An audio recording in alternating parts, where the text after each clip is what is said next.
আসসালামু আলাইকুম ওয়া রাহমাতুল্লাহি ওয়া বারাকাতুহু মাগফিরা। কাছে এবং দূরে যে যেখান থেকে দেখছেন সকলকে জানাচ্ছি প্রাণঢালা অভিনন্দন ও মোবারকবাদ। তো আলহামদুলিল্লাহ, আজকে আপনাদের সামনে যে বিষয়টা নিয়ে আলোকপাত করব সেটা হচ্ছে তাওহীদ বিষয়ে। আমরা তাওহীদ বলতে কি বুঝি এবং তাওহীদের হুকুম আহকাম কি। আমরা সকল মুসলমান, সকলে আমরা এক আল্লাহতে বিশ্বাসী, এক আল্লাহ রাব্বুল আলামিনকে বিশ্বাস করি। আমরা যেহেতু প্রথমে পড়ি লা ইলাহা ইল্লাল্লাহ মুহাম্মাদুর রাসূলুল্লাহ, আল্লাহ ছাড়া কোনো মাবুদ নাই, মুহাম্মদ আল্লাহর রাসূল, আল্লাহ ছাড়া কোনো ইলাহ নেই।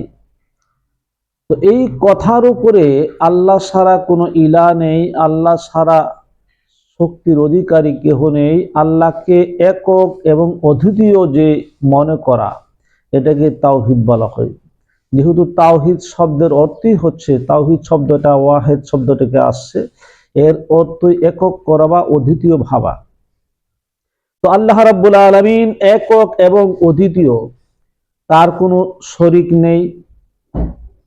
এই তাওহীদকে অনেকে অনেকভাবে ভাগ করেছেন। তো প্রধানত অনেকে তিন প্রকার এটাকে ভাগ করেছেন। মুস্তাহিদিন যারা, তারা তিন প্রকারে তাওহীদকে ভাগ করেছেন। প্রথমত তাওহীদে রুবুবিয়াত, রুবুবিয়াত আর তাওহীদে উলুহিয়াত।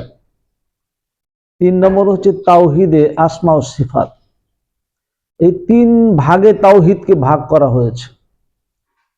আসলে তাওহীদের যখন কোনো মানুষ আল্লাহকে এক এবং অদ্বিতীয় মনে করে, আল্লাহর সাথে কোনো কিছুকে শরীক করে না, আল্লাহকেই শীর্ষস্তা এবং সর্বশ্রেষ্ঠ মনে করে, তখন আর এখানে প্রকার ভাগের কোনো প্রয়োজন পড়ে না। যদিও সুবিধার্থে এটাকে ভাগ করা হয়েছে, কিন্তু তাওহীদ এমন একটা জিনিস যেটার উপরে আল্লাহর অস্তিত্ব নির্ভর করে, এবং মানুষ সৃষ্টি হিসেবে আল্লাহকে স্রষ্টা হিসেবে মানার জন্য সবচাইতে বড় পর্যায় যেটা, সেটা হচ্ছে তাওহীদ। তাওহীদের বিপরীত হচ্ছে শিরক, অর্থাৎ আল্লাহর সঙ্গে কাউকে শরীক করাটা হচ্ছে তাওহীদের বিপরীত। এই জন্য একের মধ্যে দুই সৃষ্টি করা, অর্থাৎ আমরা যাকে এক জানি তার মধ্যে অংশীদারিত্ব স্থাপন করানোর নাম হচ্ছে শিরক। তো এই শিরক থেকে বাঁচার জন্য এবং তাওহীদকে আঁকড়ে ধরার জন্য আমাদের এই তাওহীদ সম্পর্কে জানতে হবে। তো তাওহীদে রুবুবিয়াত হিসেবে আইম মুস্তাহিদরা যেটা বোঝাইতে চাচ্ছেন, যে আল্লাহর এক এবং অদ্বিতীয় এই বিষয়টাকে ভালো করে আটকি ধরার যে বিষয়টা, আল্লাহর রুবুবিয়ত একত্ববাদের মধ্যে অন্য কোনো অংশদারিত্ব যাতে স্থাপন না করতে পারে, সেটাইকে বলে রুবুবিয়াত। যেমন আমরা সাধারণত বুঝি যে রুবুবিয়াত হচ্ছে মানুষ একথা মনে করতে হবে যে আল্লাহ স্রষ্টা, তিনি রিজিক দাতা, হায়াত মউত দন দৌলত এইগুলি দেনওয়ালা একমাত্র আল্লাহ, আর কেউ এগুলি দিতে পারে না। আর তাওহীদে উলুহিয়াত যেটা আমরা বুঝাইতে চাই বা বোঝাচ্ছে প্রকারে, এটা হচ্ছে যে নামাজ, রোজা, হজ, যাকাত, এই সমস্ত দুনিয়াদি ইবাদত বন্দিকের মধ্যে আল্লাহর সঙ্গে কোনো কাউকে শরীক না করা। যেহেতু আল্লাহ রাব্বুল আলামিন বলেছেন লা তুশরিকু বি ইবাদি, আমার ইবাদতের মধ্যে কোনো কিছু শরীক করিও না, সেটা আল্লাহ বলেছেন। সুতরাং এগুলির মধ্যে কোনো শরীক করা যাবে না। এটা করে তাওহীদে উলুহিয়াত।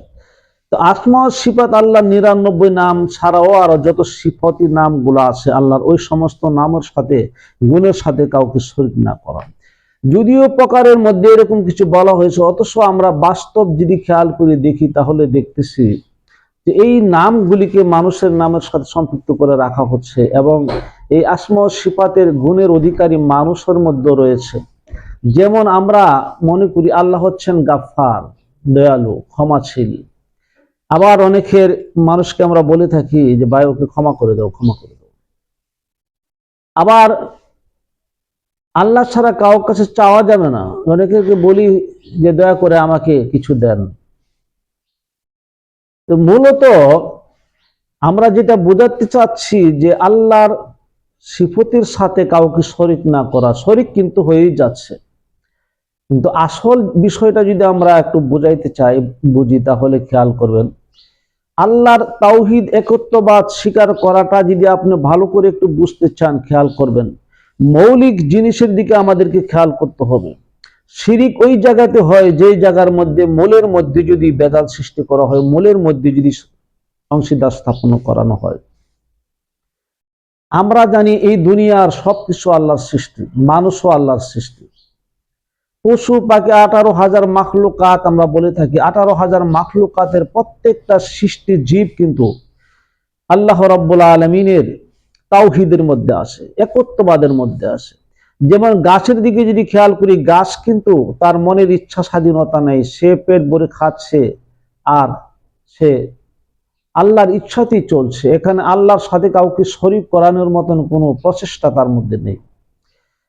পশু পাখির দিকে খেয়াল করলে সকল সৃষ্টির জীবেরা কিন্তু সকলেই তাওহীদের মধ্যে আসে, কেউ কিন্তু আল্লাহর সঙ্গে কাউকে শরীক করছে না, কারণ প্রত্যেকের কোনো মনের স্বাধীনতা নেই, এখতিয়ার নেই। আর এই স্বাধীনতায় এখতিয়ার মাত্র মানুষকেই দেওয়া হয়েছে, জিন এবং মানব জাতিকে দেওয়া হয়েছে। আর জিন এবং মানব জাতিকে আল্লাহর দাসত্ব করার জন্য, গোলামি করার জন্য আল্লাহ রাব্বুল আলামিন বলেছে। তাহলে শিরিক তো তারাই করে যারা নাকি, যাদেরকে সম্মান বেশি দেওয়া হয়েছে, যাদেরকে অধিকার দেওয়া হয়েছে, এখতিয়ার দেওয়া হয়েছে, তাদের মধ্যে তো শিরিক হচ্ছে। এই মনের স্বাধীনতা এখতিয়ার দেওয়ার পরে আল্লাহ রাব্বুল আলামিন কিছু বিধান কোরআন এবং হাদিসের মাধ্যমে বর্ণনা করেছেন, যেই বিধানগুলিকে মেনে চলার জন্য মানুষকে নির্দেশ করা হয়েছে। আর ওই মানুষগুলি যদি এইগুলির ভিতরে না থেকে মনের স্বাধীনতা অনুযায়ী যা ইচ্ছা তাই করে, তখনই শিরিক সম্পন্ন হয়, তখনই শিরিক মানুষের মধ্যে ঘটে যায়।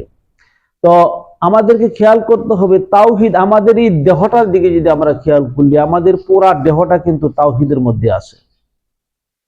দেহের কোনো তাওহীদের বিপরীতে কোনো কাজ দেহ করে না, কারণ দেহ আল্লাহ রাব্বুল আলামিন সৃষ্টি করেছেন, রক্ত মাংস সবকিছু আল্লাহ দান করেছেন, দেহ দেহের নিয়মে চলছে, এখানে শিরিক হওয়ার কোনো সিস্টেম নাই।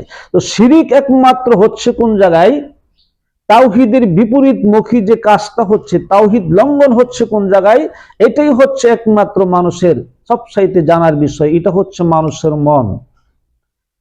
এই মনটাকে পরিচালনা করে নাফসে, মানুষের 4টা নফস এই মনকে পরিচালনা করে, আর এই নফসের মাধ্যমে মানুষ শিরিক সাব্যস্ত করে, শিরিক স্থাপন করে।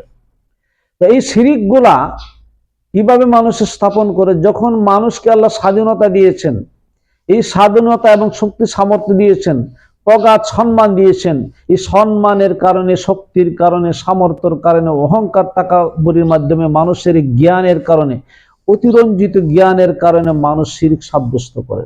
যখন একটা মানুষ তার জ্ঞানকে আল্লাহ রাব্বুল আলামিন বুলন্দ করে দেন, তখন ওই জ্ঞানের দ্বারা একসঙ্গে সে অহংকারী হয়ে যায়, তখন সে আল্লাহর সাথে শরীক সাব্যস্ত করতে পিছপা হয় না।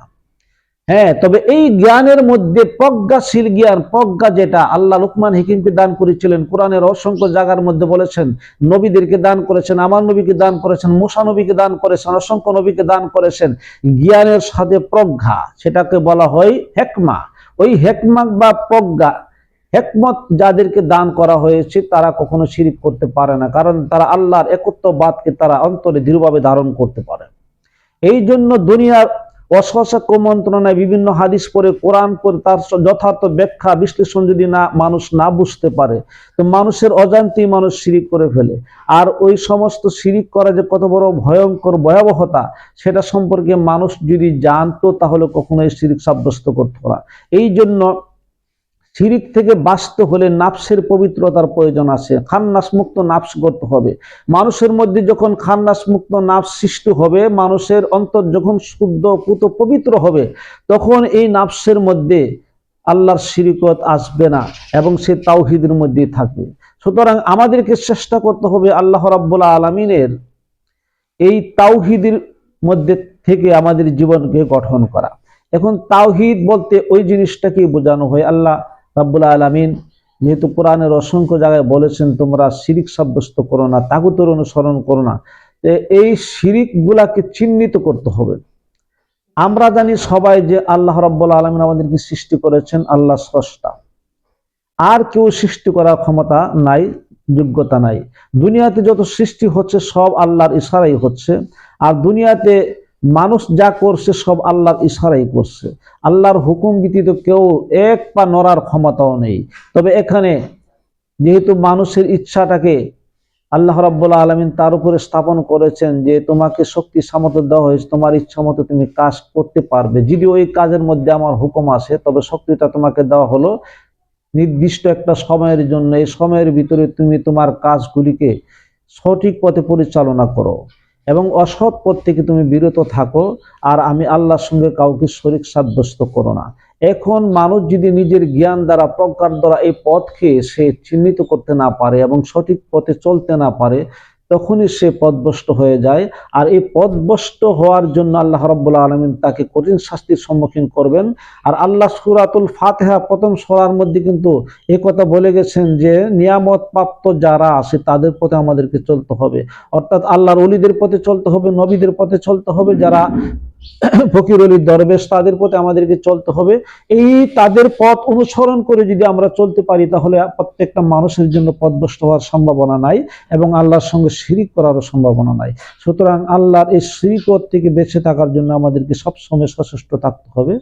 ও আখিরি দাওয়ানা আলহামদুলিল্লাহি রাব্বিল আলামিন, আসসালাতু ওয়াসসালামু আলা রাসূলিল কারীম।